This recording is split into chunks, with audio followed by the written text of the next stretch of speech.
Hey guys, so I have a lot of garden projects going on right now. I'm going to try to film as much as I can, little shots here and there.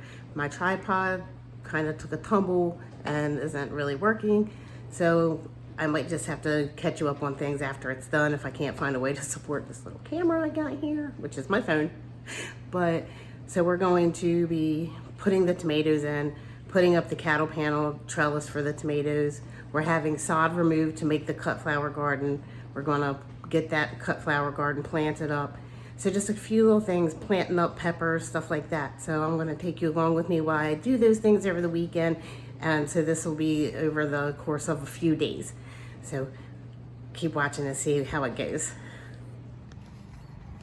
All right, so one of the things that I'm doing is opening up my winter sowing.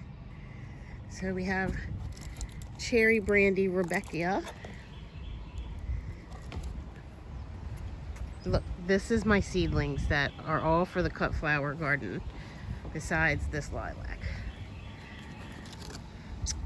Hollyhocks. We've got some lupins. I still have to open the snaps. Let me see in here. Whoa. Snaps are in there and carnations over here. So I'm gonna go ahead and get those open because hopefully today and tomorrow I'm going to plant all of this. I'm going to be planting up the pepper bed. This is the pepper bed, but it's under this tree, which I'm not sure what type of tree it is.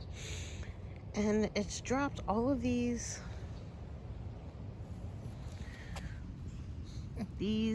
things everywhere. So I'm assuming I'm going to need to skim off that top to try to get as many of them out as I can before I plant in there. I really can't wait to show you guys the next garden tour because it's going to be so vastly different from the garden tour we did, what was that, two weeks ago? Over here, I'm going to be taking all of this out. This was my kale bed. It's just a really short little bed. And it got full of weed seed. You can see there's weeds growing everywhere. And it was just too much to deal with. So I just moved the kale into the lettuce bed. And I'm going to clean that out, put in fresh soil, and then I'm going to fill it with calendula because I need a lot of calendula to make my salves. So I'm going to pack that as tightly as I can.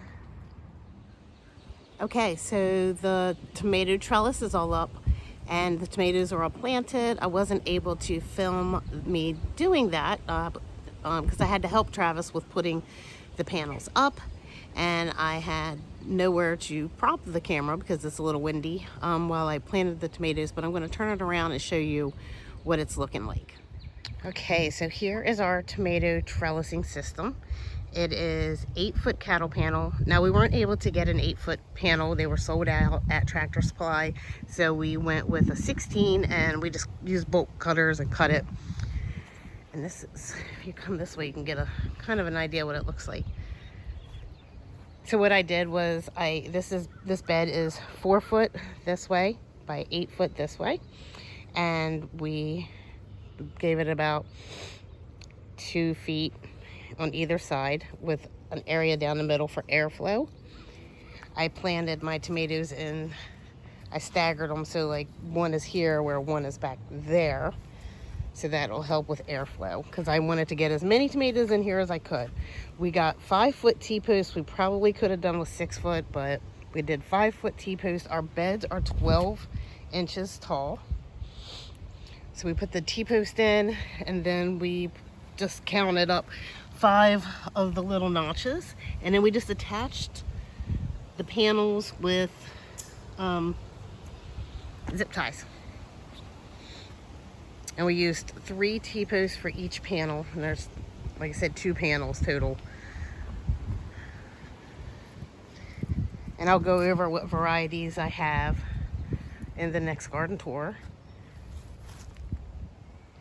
But yeah, I think it's going to do really well. I'm excited. Now I did have more tomatoes than we had space here, so I ended up planting some somewhere else, and I'll go over that in the garden, the next garden tour as well. Okay, and we got a delivery today, so that's exciting. And I think, if I'm right,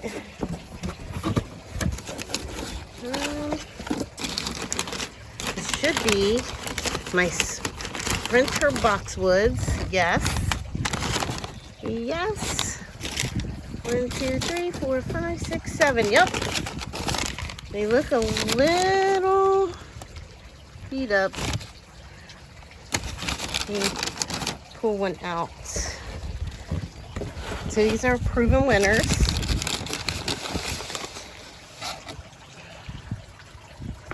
I don't think they're really beat up. They look like they might. Oh, it's so hard. I do with one hand. All right. Hold on. Okay, so here's what they look like. Just a tiny bit of discoloration, like right here. Nothing major. Look good. I just, they only have the option for the little, what is that, 4-inch can? And they are going to line this right here, this spot. So I'm thinking like 4 on this side and 3 on this side. They say they get to, let's see here. I don't want to lie. I want to say 48 inches, 2 to 4 foot tall and wide. Yeah. So I'm hoping that will be enough of them. And if not, then I'll just add more. I had thought about doing, just like packing it in with them that size, because I want to keep the hedge really small, but I don't want to keep it quite that small. So these will be perfect. So that's another project that maybe we might get done in this video.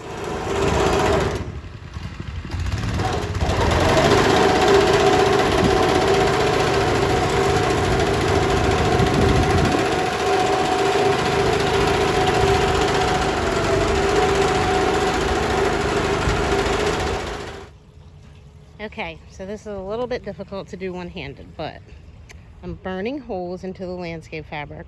I don't have a tiger torch, but what we have is a can on a stick and a mini charcoal grill with a fire.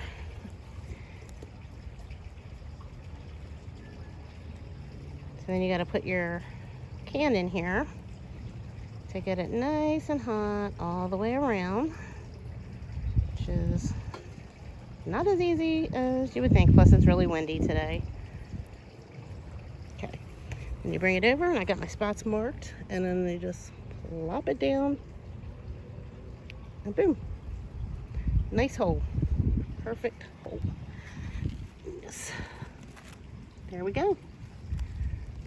And so I have quite a lot of these to do.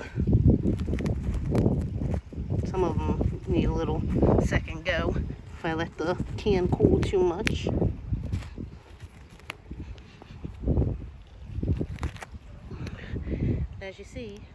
As you can see, we have a long way to go. A lot of holes. I did half of it at 12 inches apart for bigger things like dahlias and sunflowers, and then the rest are 9 to 6 inches apart.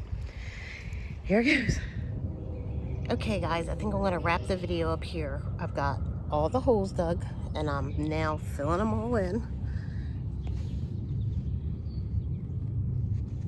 and getting ready for the garden tour this week.